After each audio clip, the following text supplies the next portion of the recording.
The gravel road stretched ahead like a grey ribbon laid gently upon the forest floor. It was a bright, sunny day, one of those where the light filtered through the leaves, dappling the ground in dancing patterns of gold and green. My husband and I had ventured out that morning with a simple goal: to rediscover a part of my past, a place where an encounter years ago had left me changed. I never thought I would return to these woods, much less by choice. But the curiosity gnawed at me, outweighing the fear I carried since that fateful day in 2003. The road twisted through the thick trees, their trunks standing like silent sentinels. The SUV's tires crunched over loose stones, the sound somehow muffled by the weight of the looming forest. I watched the surroundings pass by, memories flickering in my mind. My husband, David, kept his eyes on the road, his expression a mix of determination and quiet reassurance. He'd always been my rock, and he knew I needed his strength to face whatever lay ahead. When we finally pulled into the small clearing near the old cabin, the air seemed to grow heavier, the silence deeper. I stepped out, my boots crunching on the gravel. The place was eerily unchanged. Time hadn't touched the cabin much. It was still nestled among the trees, a relic of another era. The air carried the scent of pine, damp earth, and a faint trace of something sour I couldn't quite place. As I scanned the surroundings, I couldn't shake the sense that we were being watched. I wanted to dismiss the unease, chalk it up to the weight of returning to a place tied to such a visceral memory. But the sensation clung to me as we began our hike. David carried a small pack with our essentials: water, snacks, and a 9mm pistol for safety. I had my binoculars slung around my neck, their weight a constant reminder of why we were here. The last time I had looked through them in these woods, I had seen something that defied explanation. The trail wound upward, and I found myself glancing over my shoulder more often than I'd like to admit. The woods seemed unnaturally still, the kind of quiet that presses against your ears. There were no birdsong or rustling leaves, just the sound of our boots crunching on the dirt path. I whispered to David, asking if he noticed it too. He nodded, his jaw tightening, but he didn't say anything. He didn't need to. As we climbed higher, the smell hit me, a sharp, pungent odor like urine mixed with something metallic. It came in waves, growing stronger as we moved forward. I stopped, scanning the area with my binoculars. My heart thudded as I saw movement, a dark shadow shifting between the trees. It was fast, almost a blur, but it was there. I lowered the binoculars, my hands shaking. When I told David what I'd seen, he frowned, scanning the area himself. Probably a deer, he said, though his tone lacked conviction. We pressed on, and soon we came upon an odd sight, a tree standing in a clearing, its branches arranged unnaturally. Some were stacked vertically, others horizontally, almost as if someone or something had deliberately placed them there. It didn't look like the work of wind or chance. David walked up to the tree, running his fingers over the bark. "This doesn't make sense," he murmured, his voice barely audible. I took out my phone and snapped a picture. The arrangement was too deliberate to ignore. As I turned to take another shot from a different angle, I caught a glint of light through the trees. Raising the binoculars, I scanned the area. My breath caught in my throat. Eyes, black, soulless eyes, stared back at me from the shadow of a tree. They didn't blink, didn't waver. I felt a cold chill race down my spine, rooting me to the spot. "David," I whispered, my voice barely above a breath. "It's there. It's watching us." He turned sharply, but by the time he raised his binoculars, the figure was gone. The branches swayed slightly as if something had brushed past them. We continued, though my legs felt like they were moving through molasses. Every step brought the weight of dread closer. The forest felt alive, not with the usual vibrancy of nature, but with an awareness, a presence that was palpably watching us. As we reached a slope leading down to a narrow creek, we found footprints. They were massive, pressed deep into the soft earth. Each one was over 16 inches long, the impressions showing the clear outline of toes. David crouched, measuring the depth with his hand. "This is fresh," he said, glancing around. His voice was steady, but I could see the tension in his shoulders. He looked up at me. "It's close." I swallowed hard, my throat dry. "We should turn back." He hesitated, but nodded. As we retraced our steps, the forest seemed to close in around us. The shadows grew darker, the silence deeper. Then came the knock-a-sharp, resonant sound, like wood striking wood. It echoed through the trees, coming from somewhere ahead of us. David froze, his hand instinctively moving to the pistol at his side. Another knock followed, this time from behind us, then a third to our left. My heart raced as the realization hit we were surrounded. We picked up our pace, not quite running, but moving as quickly as we could without making noise. The knocks continued intermittently, each one tightening the grip of fear around my chest. As we neared the clearing where the SUV was parked, I raised my binoculars one last time, scanning the area for any sign of movement. And there it was. The figure stood partially obscured by a tree, its massive frame blending into the shadows. It was tall, at least 8 feet, with broad shoulders and long arms that hung almost to its knees. Its fur was black, sleek in some places and matted in others, but it was the face that held me captive, grey skin stretched over angular features, and those eyes, black as obsidian. They stared at me with an intelligence that sent a wave of terror crashing over me. It blinked. The movement snapped me out of my frozen state. I dropped the binoculars, stumbling back. "David," I choked out, my voice trembling. "It's here." David's head whipped toward me, and he reached out to steady me as I teetered on the edge of a shallow ravine. "We need to move," he said, his voice firm but calm. He led me down the slope, our footsteps hurried but careful. The creature didn't follow, at least not that we could see, but the oppressive sense of being watched never left. As we reached the SUV, I turned for one last look. The woods stood still, a wall of green and shadow. But I knew it was there, just beyond the edge of sight, watching, waiting. We climbed into the SUV, slamming the doors behind us as if the mere barrier of steel and glass could protect us from what lingered in those woods. My hands shook as I fumbled with the seatbelt. David started the engine, the sound breaking the oppressive silence. For a moment I thought about telling him to step on the gas and get us out of there as quickly as possible, but I didn't want to speak. Speaking felt like it would acknowledge what we had seen, what had followed us. The tires crunched over the gravel as David turned the vehicle back onto the road. I couldn't help but glance out the window, scanning the trees for any movement. My heart sank as I caught sight of a shadow slipping between the trunks, moving parallel to us. It was fast, impossibly fast, covering the rough terrain with an ease that sent a fresh wave of panic through me. "David," I whispered, my voice trembling, "it's keeping up." He glanced at me, his expression unreadable, and pressed the accelerator slightly. The vehicle picked up speed, but the shadow continued to move, always just at the edge of my vision. It was as though it wanted me to know it was there, wanted me to feel its presence. I couldn't take my eyes off the trees, my breath coming in shallow gasps. Then, just as suddenly as it had appeared, the shadow was gone. The forest looked normal again, serene even, but I couldn't shake the feeling that we were still being watched. The rest of the drive was a blur, my mind replaying the moment I had locked eyes with the creature. Those eyes would haunt me for the rest of my life. Back home, the world felt different. Our house, once a place of comfort, now seemed fragile, inadequate. The walls felt too thin, the windows too vulnerable. I kept the blinds drawn and double-checked every lock, but the sense of safety eluded me. Every creak of the floorboards, every rustle of leaves outside sent my heart racing. David tried to reassure me, but I could see the unease in his own eyes. He didn't speak about what we had seen, not directly. Instead, he threw himself into researching. He spent hours poring over books and websites, looking for answers, for something that could explain the creature we had encountered. But the more we learned, the less comfort we found.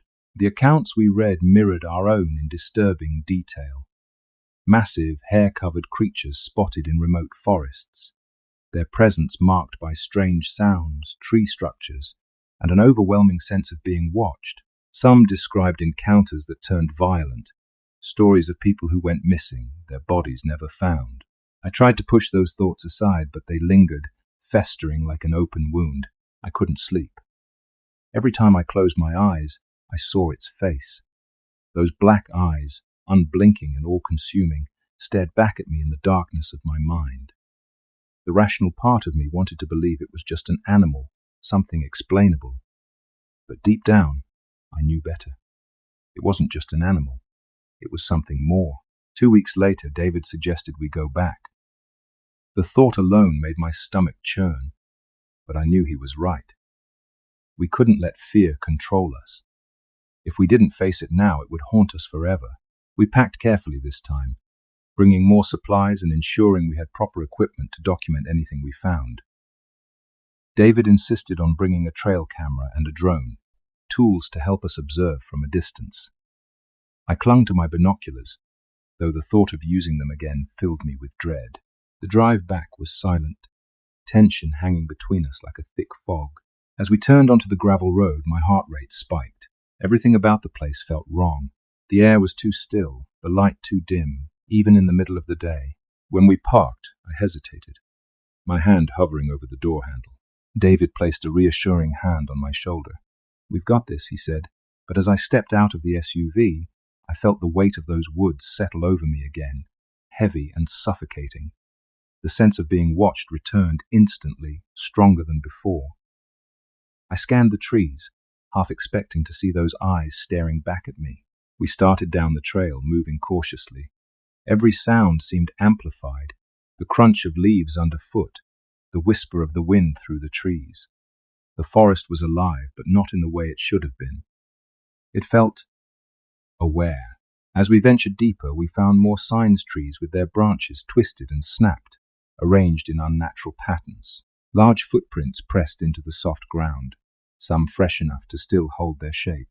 David took pictures, carefully documenting each discovery.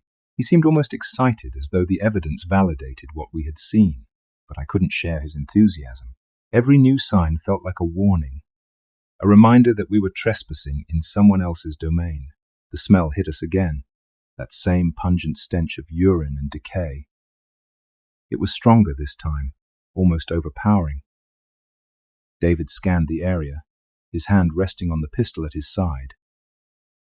"It's close," he murmured, his voice barely audible. I didn't need him to tell me. I could feel it. The oppressive presence, the eyes that seemed to pierce through the trees. My grip tightened on the binoculars, but I couldn't bring myself to raise them. I didn't want to see it again. Not like that. We reached the creek, the water trickling softly over the rocks. David knelt to examine a large footprint embedded in the muddy bank. It was over 17 inches long, the toes splayed wide. "This isn't a bear," he said, his voice firm. I nodded, unable to speak. I didn't need convincing. I knew exactly what it was. The feeling of being watched intensified as we continued along the creek. I couldn't shake the sensation that something was following us, moving just out of sight. The occasional crack of a branch or rustle of leaves confirmed it. David kept his hand near his pistol, his eyes scanning the trees. Then came the knocks. The sound echoed through the forest, sharp and deliberate. First one, then another, from different directions. It was a language, I was sure of it, a way for them to communicate, to coordinate. I clutched David's arm, my pulse racing. We stopped in a small clearing, the sunlight barely breaking through the canopy above. David set up the trail camera, positioning it to cover the area where we had heard the most noise. I watched the trees, my breath hitching every time a shadow shifted, and then I saw it. Far in the distance, partially obscured by the undergrowth, was a figure. It was massive, its dark silhouette blending seamlessly with the forest. It didn't move, didn't make a sound, but it was there, watching. For a moment I thought I was imagining it. The figure stood so still, so perfectly camouflaged among the trees, that it could have been part of the forest itself. But then it moved, just slightly, a shift in its stance, or the way its shadow fell across the brush. My breath caught in my throat and I grabbed David's arm, digging my nails into his jacket. "What?" he whispered, his voice low, his tone urgent. I could barely manage to lift a trembling hand, pointing toward the figure.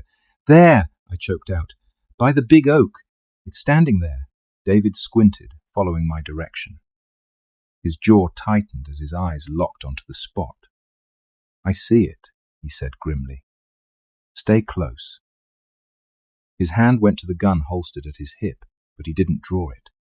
His calmness should have reassured me, but instead, it only made me more aware of how grave the situation was. The creature didn't move, but I could feel its gaze on me, heavy and oppressive.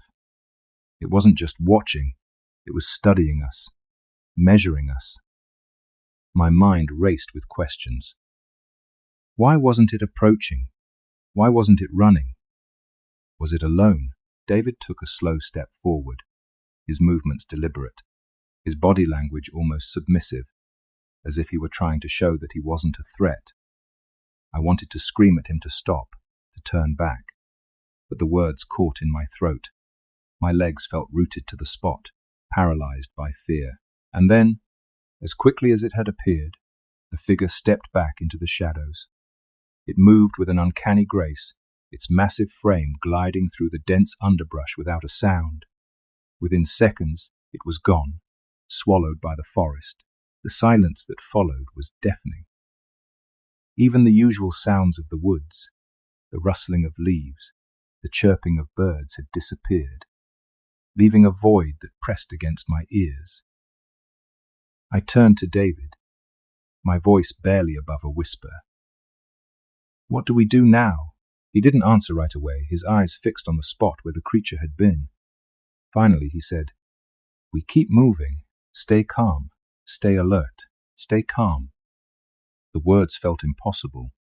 My heart was pounding so hard I could feel it in my throat, my hands trembling uncontrollably. But I nodded, forcing myself to take a step forward. My legs felt like they were moving through molasses, every instinct in my body screaming at me to run back to the SUV. As we walked, the feeling of being watched returned, stronger than before. The knocks started again, echoing from different directions, each one closer than the last. They weren't random. There was a pattern to them, a rhythm that made my skin crawl. David stopped abruptly, his head snapping to the right. "What is it?" I asked, my voice barely audible. "Footsteps," he said. "There's more than one."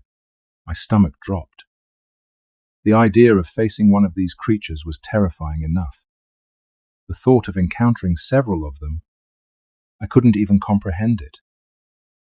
I tightened my grip on David's arm, my nails digging into his skin. "We need to leave," I whispered. "Now," but before we could move, a loud crash erupted from the trees behind us. It sounded like a tree falling, the impact reverberating through the ground. I spun around, my eyes wide with terror. "What was that?" David didn't answer. He was already pulling me forward, his pace quick and urgent. "Keep moving," he said, his voice firm. "Don't look back." We didn't make it far before the sound of heavy footsteps began to follow us. They were deliberate, slow at first, but growing faster, louder. My pulse raced as I realized whatever was behind us was closing the distance. I glanced over my shoulder and immediately regretted it. Through the trees, I could see a shadowy figure moving toward us. It was massive, its strides impossibly long. My mind screamed at my legs to move faster, but fear made my body clumsy. I tripped over a root, nearly falling face first into the dirt. David caught me, pulling me upright. "Run!" he shouted, his voice cutting through the haze of panic in my mind. We sprinted down the trail, the forest blurring around us. My lungs burned, my legs screaming in protest, but I didn't dare slow down. The footsteps behind us were relentless, thundering through the underbrush like the beat of a war drum. It felt like the forest itself was alive, conspiring to trap us. We burst into a small clearing, the sunlight blinding after the dim canopy of the woods. David skidded to a stop, his chest heaving. "This way," he said, grabbing my hand and pulling me toward a narrow path that led downhill. As we descended, the footsteps seemed to fade, replaced by an eerie silence. My relief was short-lived. A guttural growl echoed through the trees, low and menacing. It wasn't behind us anymore. It was ahead. David froze, his hand tightening around mine. "Stay close," he whispered, his eyes scanning the path ahead. The growl came again, louder this time, resonating deep in my chest. My knees felt weak, my breath coming in shallow gasps. I couldn't see it, but I knew it was there, waiting for us. We edged forward cautiously, every step feeling like it might be our last. The forest seemed darker now, the sunlight unable to penetrate the thick canopy above. Shadows loomed on either side of the path, shifting and twisting as if they were alive. Then I saw it. Just ahead, partially hidden by a cluster of trees, was another figure. This one was larger than the first, its shoulders so broad they seemed to blend with the trunks around it. Its eyes glinted in the dim light, reflecting an intelligence that sent a shiver down my spine. David raised his hand, motioning for me to stop. "Don't move," he said, his voice barely audible. "We're too close." Too close to what? I wanted to scream. But I bit my lip, forcing myself to stay still. My body was trembling, every instinct screaming at me to run. But I knew it was useless. We couldn't outrun them. We couldn't hide. The creature stepped forward, its massive frame coming into full view. My breath caught in my throat as I took in its sheer size. It was unlike anything I had ever seen, a perfect blend of primal power and unsettling intelligence. And it was looking directly at us. The creature stood motionless for what felt like an eternity, its black eyes locking onto ours. I could see the subtle rise and fall of its chest, hear the faint rustle of its fur as the breeze played through the clearing. Its head tilted slightly, as if studying us, deciding whether we were a threat or perhaps an easy meal. My legs felt like they had turned to stone, unable to move despite the primal urge to flee coursing through me. David's voice broke the silence. "Don't make any sudden moves," he murmured, his hand hovering near his holster. "We don't want to provoke it." I nodded, unable to speak, my eyes fixed on the massive figure before us. It was close now, close enough that I could make out the individual strands of fur on its shoulders, the way its muscles shifted beneath its skin. It was like looking at a nightmare made flesh, something that didn't belong in our world yet stood before us nonetheless. As the creature took a step closer, I couldn't stop the sharp gasp that escaped my lips. Its footfall was impossibly quiet for something so large, its movements almost graceful. David shifted slightly, placing himself between me and the creature. "Back up slowly," he whispered, his tone calm but firm. I tried to follow his instructions, my feet dragging across the uneven ground. Each step felt agonizingly slow, the sound of my heartbeat pounding in my ears.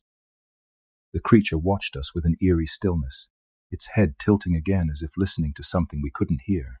Just as the tension reached its breaking point, a sharp, piercing cry echoed through the forest. It wasn't human, but it wasn't like anything I'd heard from an animal either. The creature before us froze, its head snapping to the side. The cry came again, louder this time, reverberating through the trees like a siren. David and I exchanged a glance, his brow furrowed in confusion. "What the hell is that?" he muttered, his hand tightening around mine. Before either of us could react, the creature turned and disappeared into the forest with a speed that defied logic. It didn't crash through the underbrush like I would have expected from something so massive. It moved like a shadow, melting into the trees until it was gone. The cry sounded again, and this time it was accompanied by a series of knocks like wood striking wood. The sound came from multiple directions, surrounding us. My pulse quickened, fear twisting in my gut. Whatever had scared the creature away was still out there, and it was getting closer. David pulled me forward, his grip firm. "We need to move," he said, his voice low and urgent. "Now." We stumbled through the forest, our movements frantic and uncoordinated. The cries and knocks seemed to follow us, echoing through the trees like a predator toying with its prey. I couldn't tell where they were coming from, the sounds bouncing off the dense foliage and creating an oppressive wall of noise. David led us downhill, his strides purposeful despite the uneven terrain. I followed as best I could, my breaths coming in ragged gasps. My ankle twisted on a loose rock, and I stumbled, barely catching myself on a nearby tree. "I can't keep up," I gasped, clutching my side. He turned, his expression grim. "We don't have a choice. If we stop, we're sitting ducks." The forest seemed to close in around us, the once familiar landscape becoming a maze of shadows and unseen threats. We reached a steep ravine, its sides slick with mud and loose stones. David hesitated, glancing back the way we had come. The knocks had grown louder, closer, their rhythm chaotic and unsettling. "We'll climb down," he said, his jaw set. "It's our best chance." I stared at the sheer drop, my stomach churning. "You can't be serious." "I'll go first," he said, already lowering himself over the edge. "Follow my lead. Just take it slow." I watched as he disappeared over the side, his hands gripping the roots and rocks jutting from the earth. My hands were slick with sweat as I grasped the edge, my legs trembling as I began my descent. The ground crumbled beneath my feet, sending a shower of dirt and stones tumbling into the ravine below. Halfway down, the knocking stopped. The sudden silence was deafening, more unnerving than the noise had been. I froze, my grip tightening on a root.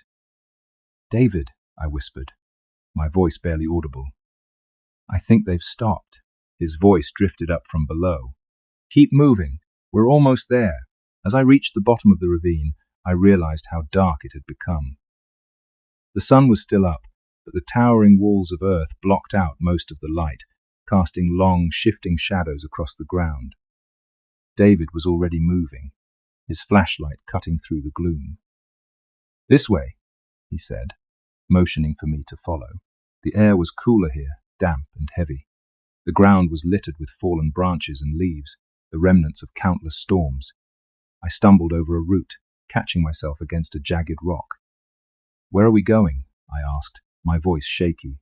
"There's a stream up ahead," David said. "If we follow it, it should lead us out." The stream was little more than a trickle, its water dark and sluggish. We followed it in silence, the sound of our footsteps muffled by the thick carpet of moss and leaves. My nerves were frayed, every rustle of the underbrush making me jump. I couldn't shake the feeling that we were being watched, that something was following us in the shadows. Then I saw it, a flash of movement in my peripheral vision. I spun around, my heart leaping into my throat. "Did you see that?" I hissed, grabbing David's arm. He stopped, his flashlight sweeping across the ravine walls. "See what?" "Something moved," I said, my voice trembling. "Up there on the ridge." He stared for a moment, his jaw tight. "Keep going," he said finally. "Don't stop." The knocks started again as we rounded a bend in the ravine, echoing off the walls like gunshots. They were closer now, impossibly close. I clutched David's arm, my nails digging into his skin. "We're not going to make it," I whispered, tears streaming down my face. He didn't answer, his eyes scanning the shadows. His flashlight caught a glint of movement, and he froze. "Stay behind me," he said, his voice low and steady.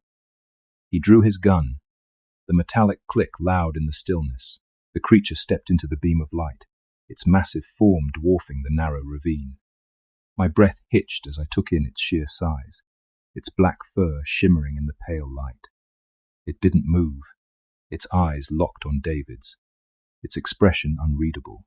For a moment, everything seemed to stop. The forest held its breath, the world narrowing to the space between us and the creature. Then it let out a low, rumbling growl, the sound vibrating through the ground beneath our feet. David raised his gun, his hand steady. "Stay back," he said, his voice firm. The creature didn't move. It simply stared at us, its eyes dark and inscrutable. Then, as if deciding we weren't worth the effort, it turned and vanished into the shadows, its footsteps fading into the distance. We stood there for a long time, the silence stretching between us. When I finally found my voice, it was barely a whisper. "What do we do now?" David turned to me, his expression hard. "We get out of here, and we never come back." David's words echoed in my mind, "We never come back."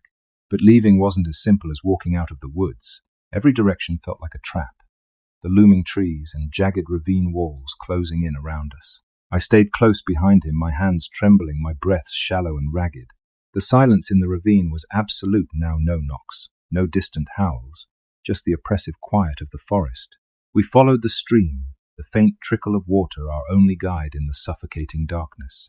The light from David's flashlight carved a narrow path ahead, illuminating the mossy rocks and slick mud underfoot. I stumbled more than once, my shoes slipping on the damp ground. Each time, David would pause, his hand outstretched to steady me, his eyes scanning the shadows. The fear of pursuit was overwhelming. Every step felt like a gamble, like we were walking a razor-thin line between survival and something far worse. I couldn't stop my mind from conjuring images of the creature stalking us, its massive form looming just out of sight, waiting for the perfect moment to strike. "We'll find a way out," David said, his voice steady but low. "Just keep moving." I nodded, unable to muster a response. My throat was dry, my lips chapped, and my body ached from the constant tension. The air in the ravine was stifling, a mix of damp earth and decaying leaves that clung to my skin and made it hard to breathe. After what felt like hours, the ravine began to widen, the steep walls giving way to gentler slopes. The trees thinned out, and I caught a glimpse of the sky, a narrow ribbon of grey tinged with the fading light of day. Relief flooded through me, but it was short-lived. "We need to move faster," David said, his voice tight. "We're too exposed here." The open space should have made me feel safer, but instead it left me feeling vulnerable, as if the forest itself was watching. The knocks and howls might have stopped, but the sense of being hunted hadn't. It clung to me like a second skin, making every nerve in my body scream for me to run. David led the way up a shallow incline, the flashlight bobbing with his movements.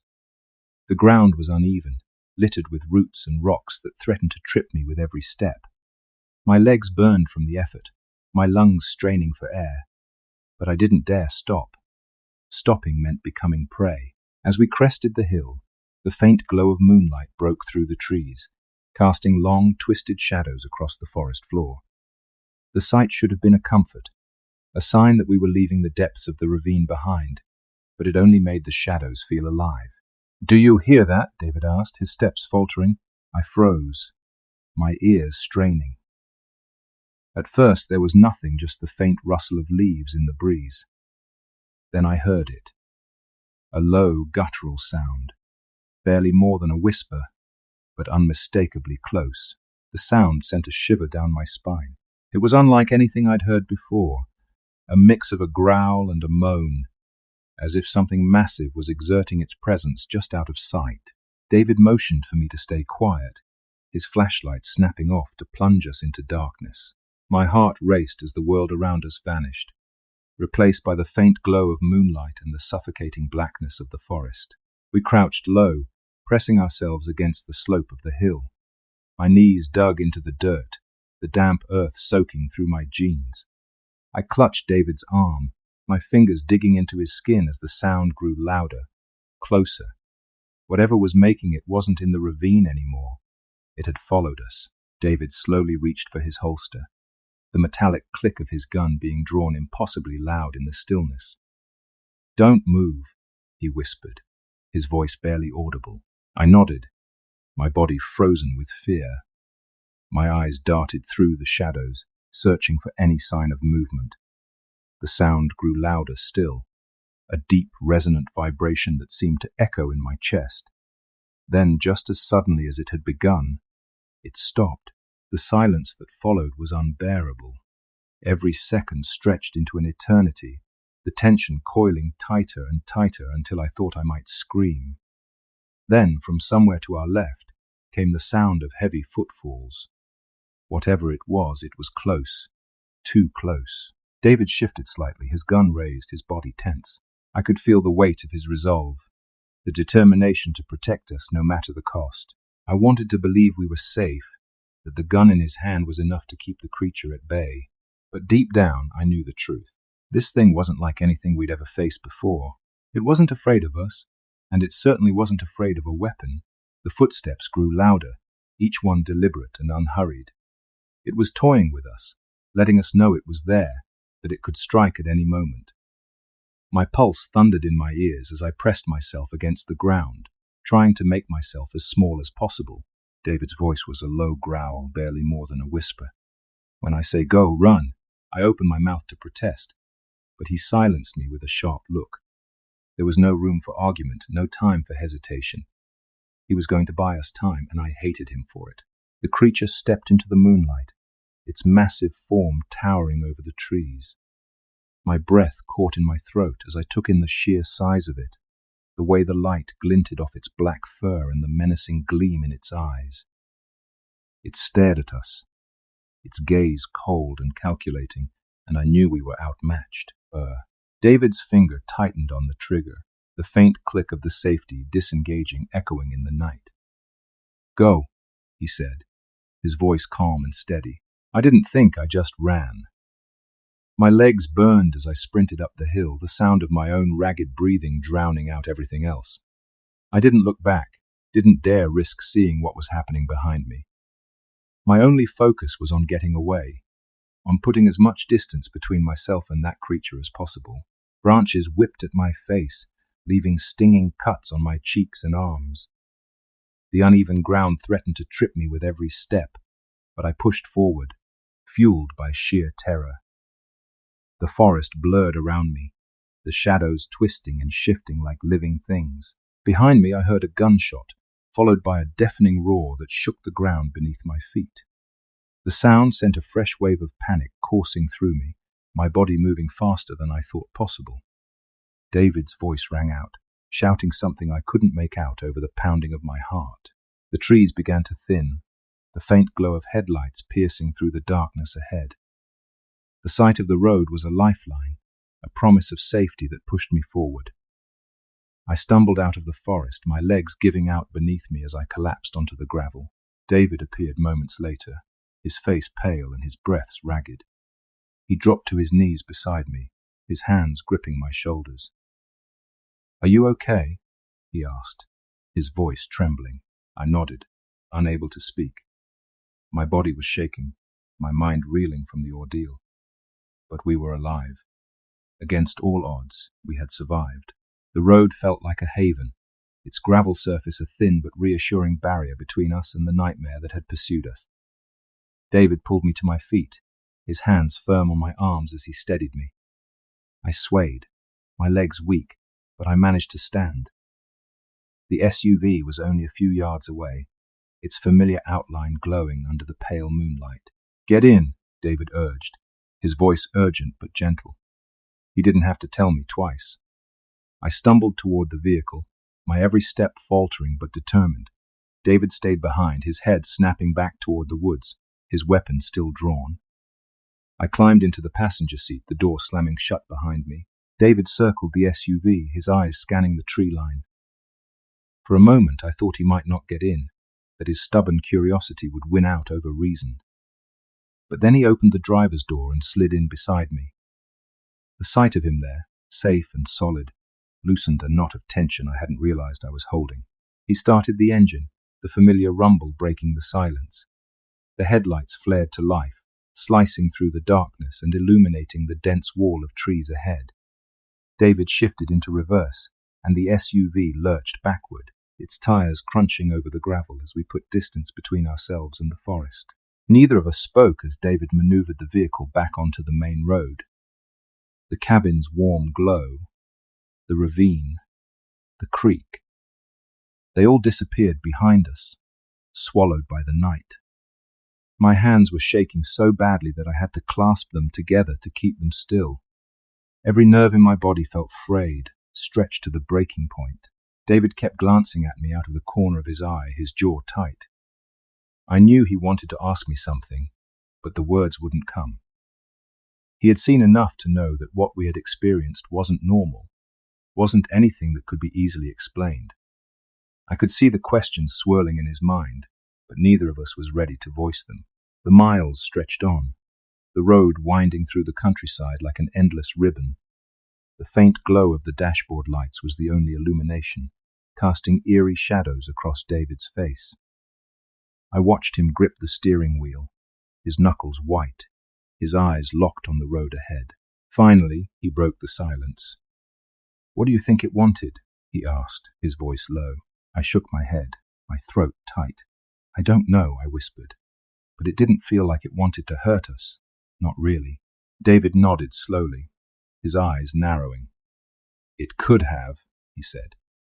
If it wanted to, it could have. The unspoken truth hung heavy between us. Whatever it was, it had chosen to let us go. And that was almost more terrifying than if it had attacked. When we reached home, the house felt alien, its cozy interior too small and too fragile to hold the weight of what we had just experienced. I collapsed onto the couch, my body sinking into the cushions like I might never get up again. David paced the room, his hands running through his hair as he muttered under his breath. I don't understand, he said finally, stopping in front of me. I don't understand any of it. What was it doing there? Why did it let us go? I met his gaze, my own fear reflected in his eyes. Maybe it wasn't about us, I said. Maybe we just stumbled into its territory. David frowned, his hands on his hips.